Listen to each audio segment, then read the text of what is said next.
Follow कर लिया ना तो तुम 99% लोगों से आगे निकल सकते हो। If you want to get ahead of 99% of people in the world, then you need to be willing to do something that 99% of people are not willing to do.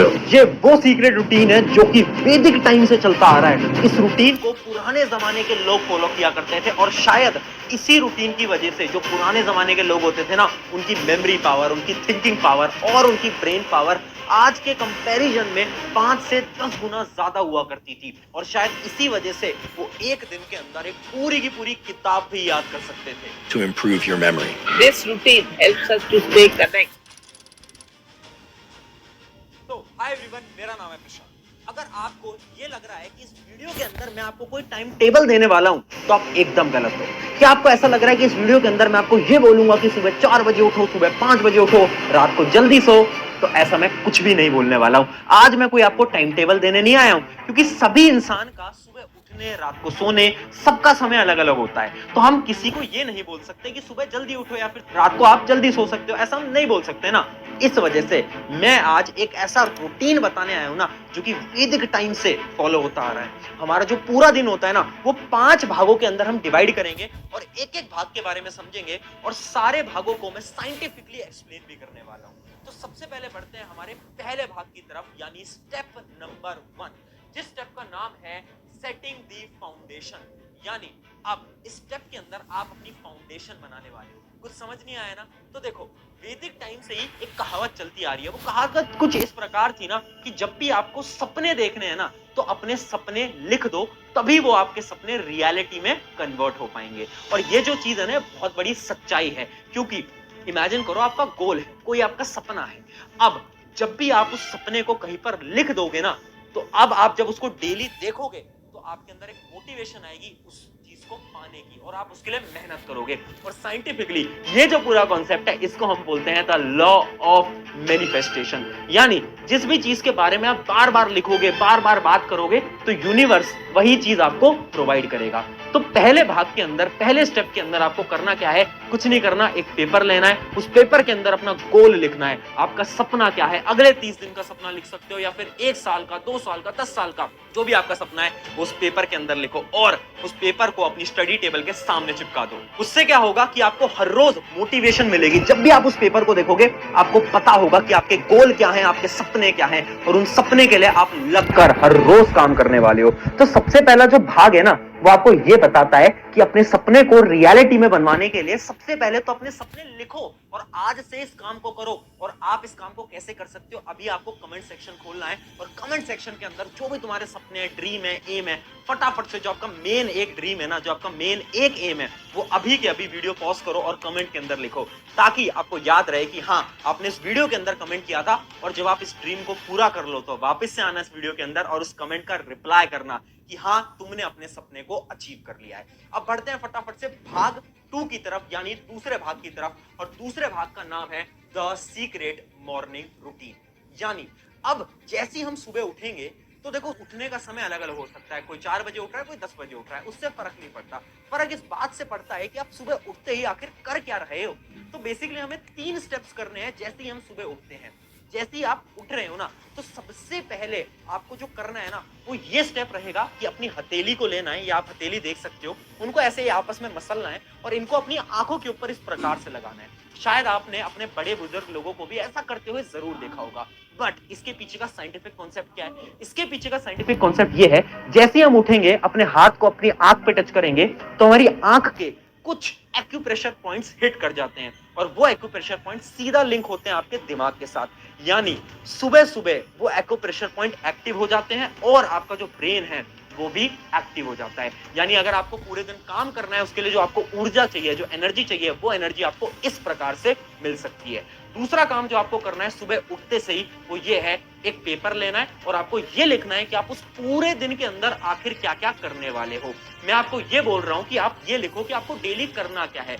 सुबह उठते ही आपको पता चल गया कि आज मुझे ये पढ़ना है, ये काम करना है, यहाँ जाना है, सब कुछ एकदम आप लिख दो एक पेपर के ऊपर। मात्र 10 मिनट लगेंगे, पर ये जो 10 मिनट है, ये आपके लिए बहुत ज्यादा जरूरी होने वाले हैं। और तीसरी और सबसे इंपॉर्टेंट बात जो आपको करनी है सुबह उठते से ही, वो ये है ना कि जैसे ही आप अपने बेड से उठ रहे हो ना, तो खुद से कुछ पॉजिटिव थॉट्स बोलो, यानी आपको कुछ खुद से पॉजिटिव बोलना है, यानी कुछ अच्छा बोलना है। आपको ये बोलना है जैसे कि मेरा जो आज का दिन है ना वो सबसे बेहतरीन जाने वाला है। आज के दिन में आप अपने सारे गोल्स को अचीव करने वाले हो, आपको खुद से बोलना है। अब आपके मन में सवाल उठ रहा होगा, आखिर ऐसे बोलने से होगा क्या?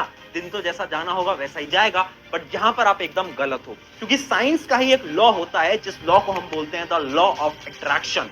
यानी जिस भी चीज के बारे में आप बोलोगे, बात करोगे, वो चीज आपकी तरफ अट्रैक्ट होगी, और ये भी साइंटिफिकली प्रूवन है।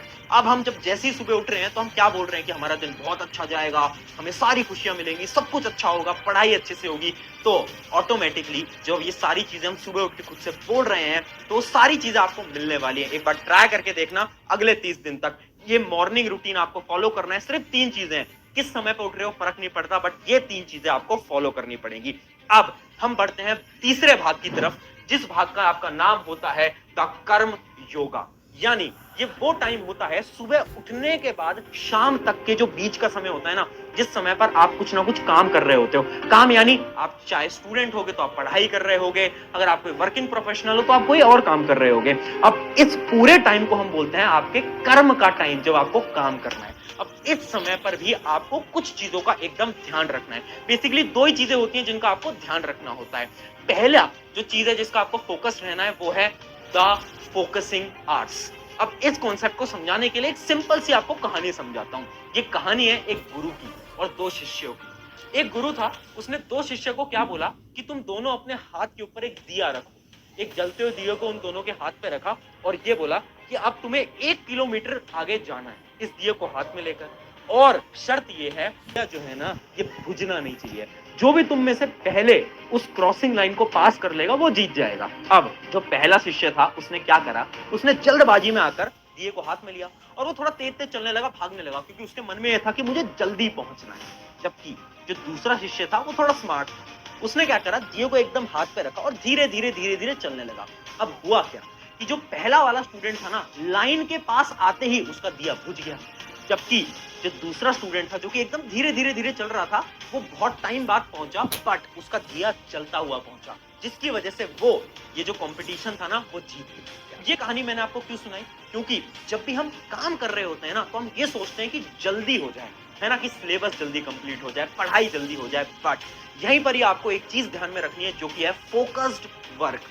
कितना पढ़ते हो फर्क नहीं पड़ता, कैसा पढ़ते हो उससे फर्क पड़ता है। बार बार बोल रहा हूं, अगर तुम एक स्टूडेंट हो ना तो इस चीज पे फोकस करो कि तुम कम पढ़ रहे हो बट ऐसा पढ़ रहे हो जो कि आपकी मेमोरी के अंदर स्टोर होता जा रहा है, ताकि जब तुम एग्जाम में जाओ तो तुम किसी भी चीज को भूलो ना। और यही होता है हमारा कर्म योगा का पहला पार्ट जो कि है फोकस्ड वर्क। हमेशा जो भी आपको काम करना है वो एकदम आपको फोकस के साथ करना होगा। तो ये हो जाता है आपका पहला पार्ट। और दूसरा जो आपका पार्ट है उसका नाम है द एनर्जी करेंसी। यानी देखो, जब भी हम पूरे दिन भर काम कर रहे होते हैं ना तो हम ना बहुत सारी एनर्जी को लगा देते हैं। अब आपको ना एक एग्जांपल से समझना पड़ेगा। एनर्जी भी ना पैसों के समान है। एनर्जी भी आपकी बॉडी में लिमिटेड है, पैसा भी आपके पास लिमिटेड है। अब जितना पैसा है उतना ही तो खर्च करोगे, वैसे ही जितनी एनर्जी है उतनी ही एनर्जी आपको खर्च करनी पड़ेगी। बट गलती हम क्या करते हैं ना कि हम अपनी एनर्जी को बहुत गलत गलत जगहों पर इस्तेमाल करते हैं जहां पर जरूरत नहीं है। जैसे कि पढ़ाई कर रहे थे, मोबाइल फोन चलाने लग गए। अब वहां पर एनर्जी यूज करने का कोई आपका पॉइंट नहीं बनता था, बट आपने अपनी एनर्जी को यूज करा, जिसकी वजह से आपने देखा है ना दोपहर के टाइम पे थकान हो जाती है, नींद आने लगती है। क्यों? क्योंकि आपने एनर्जी को गलत डायरेक्शन में यूज करा। अगर आप एनर्जी को बचा बचा के यूज करोगे ना, लोगों से कम बात करोगे, अपने काम से काम रखोगे, ऑटोमेटिकली आप देखने लगोगे कि आपकी जो एनर्जी है ना वो बचने लगेगी और आपको दोपहर में नींद भी नहीं आएगी। ये था हमारा तीसरा भाग। अब बढ़ते हैं हमारे चौथे भाग की तरफ, और उस भाग का नाम है द इवनिंग रूटीन। यानी सुबह से लेकर अब आपकी शाम हो चुकी है और अब आ चुका है शाम का समय। अब शाम में आखिर क्या करना है? अब आपको बड़े फोकस होकर एक बात समझनी पड़ेगी। जैसा कि आपके पेरेंट्स भी आपसे बोलते होंगे कि शाम को पढ़ाई मत किया करो, बोलते हैं ना, वो ऐसा क्यों बोलते हैं? क्योंकि वैदिक टाइम से ना एक बात चली आ रही है। वो बात ये है ना कि आपका जो दिमाग होता है ना, शाम होते होते वो थक जाता है। अब शाम के समय पर अगर आपने अपने दिमाग को पढ़ाई करवाई या फिर कुछ काम कराया तो वो जो दिमाग है ना वो बहुत ज्यादा एग्जॉस्ट हो जाएगा। उससे बचने के लिए आपको क्या करना है, शाम में 1 घंटा अपने पेरेंट्स के साथ, अपने दोस्तों के साथ कहीं ना कहीं बाहर चले जाओ, उनसे बात करो, या फिर अगर आपकी कोई हॉबीज हैं, जैसे कि आपकी हॉबीज है कोई स्पोर्ट्स खेलना, तो जाओ और वो स्पोर्ट्स खेलो। आपको इस चीज पे ध्यान रखना पड़ेगा कि जो शाम का समय है उस समय पर आप 1 घंटे पढ़ाई ना करो, बाकी सारी चीजें करो, और बाकी टाइम पे तो आपको पढ़ाई करनी है ही, बट उस 1 घंटे में ध्यान रखना अपनी हॉबीज को समय दो, अपने पेरेंट्स को समय दो, अपने दोस्तों को आपको समय देना होगा। अब बढ़ जाते हैं हमारे आखिरी और 5वें भाग की तरफ, जो कि सबसे इंपॉर्टेंट भाग है, जिसका नाम है द सीक्रेट नाइट रूटीन। अब बात आ जाती है रात की। अब सबका सोने का जो टाइम होता है वो अलग होता है, किसी को 10 बजे सोना है, किसी को 11, किसी को 12, किसी को 1। बट यहाँ पर समझने वाली 3 बातें हैं, कुछ 3 पॉइंटर हैं जो कि आपको आज से फॉलो करने पड़ेंगे, जिसके अंदर पहला जो पॉइंट होता है उस पॉइंट का नाम है 30 मिनट्स, यानी सोने से 30 मिनट पहले आपको अपने मोबाइल फोन को हाथ नहीं लगाना है। आखिर मैं आपसे क्यों कह रहा हूं? मैं आपसे इसलिए बोल रहा हूं क्योंकि आपके मोबाइल फोन से आती हैं कुछ रेज, जिनका नाम होता है द ब्लू रेज। और जो ब्लू रेज है ना, ये आपकी आंखों को डैमेज करती हैं, साथ साथ में आपके दिमाग को एक्टिव रखती हैं। आपने देखा होगा ना, सोने जाते हो बट नींद नहीं आती, फिर वापस से मोबाइल खोल लेते हो, फिर नींद नहीं आती। ऐसा क्यों? क्योंकि मोबाइल फोन से ब्लू रेज आ रही हैं, और उन ब्लू रेज की वजह से ही तो तुम्हें नींद नहीं आ रही है। इसलिए सोने से आधे घंटे पहले मोबाइल कभी हाथ नहीं लगाना। दूसरी चीज जो तुम्हें ध्यान रखनी है वो ये है कि जिस भी समय तुम सो रहे हो ना, उससे 3 घंटे पहले अपना खाना खाओ। इमेजिन करते हैं कि मैं 12 बजे रात को सो रहा हूँ, तो मुझे अपना खाना 9 बजे ही खा लेना है। ऐसा क्यों? ऐसा इसलिए क्योंकि ह्यूमन साइकोलॉजी के हिसाब से, या फिर हम बोले ह्यूमन डाइजेस्टिव सिस्टम के हिसाब से, अगर हम 3 घंटे पहले खाना खाते हैं तो खाना डाइजेस्ट होगा और हमारा मेटाबॉलिज्म एकदम स्ट्रांग रहने वाला है। जब आपका मेटाबॉलिज्म स्ट्रांग रहेगा, आपकी बॉडी स्ट्रांग रहेगी, तो आप पढ़ाई भी तो ऑब्वियसली बात है अच्छी से ही कर पाओगे। तो ये हो गए आपके 2 पॉइंट्स। अब मैं बताने वाला हूं आपका तीसरा और सबसे इंपॉर्टेंट पॉइंट। उस पॉइंट का नाम है द टास्क चेकिंग। यानी देखो, सुबह सुबह याद है तुमने बहुत सारे टास्क लिखे थे, तुमने लिखा था कि तुम्हें ये करना है, वो करना है, इतनी सारी चीजें करनी है। अब तुम्हें क्या करना है? उसी पेपर को लेके बैठना है और सोने से पहले ये देखना है कि उन कितने टास्क तुम कंप्लीट कर पाए, और जिन जिन टास्क को तुम कंप्लीट कर पाए ना, उसके आगे टिक लगाना। पता है क्यों? जब तुम टिक लगाओगे ना, तो इतना अच्छा फील होगा, इतनी अच्छी मोटिवेशन आएगी ना, कि तुम अगले दिन खुद ब खुद टास्क बनाओगे और फिर उन्हें कंप्लीट करोगे। एक बार करके देखना। वो जो तुम ढूंढते हो ना कि मोटिवेशन कहां से आएगी, काम करने का मन नहीं करता, जब तुम डेली काम लिखोगे और रात को जब तुम देखोगे ना कि हाँ ये भी कर लिया, ये भी कर लिया, ये भी कर लिया, तो वो जो अंदर से मोटिवेशन आएगी ना, उस मोटिवेशन को कोई मैच नहीं कर सकता। एक बार ये ट्राई करना। तो ये जो 5 भाग है ना, बस इन 5 भाग को फॉलो कर लो। मैं सच बता रहा हूं, तुम अपने जीवन को बदलोगे, 99% लोगों से आगे निकल जाओगे। जाओ और अपने दोस्त को ये वीडियो शेयर कर दो, ताकि उसकी भी मदद हो जाए और वो भी आपके साथ इन 5 भाग को फॉलो कर पाए। शुक्रिया एवरीवन, मेरा नाम है प्रशांत। मिलते हैं किसी नेक्स्ट वीडियो के अंदर।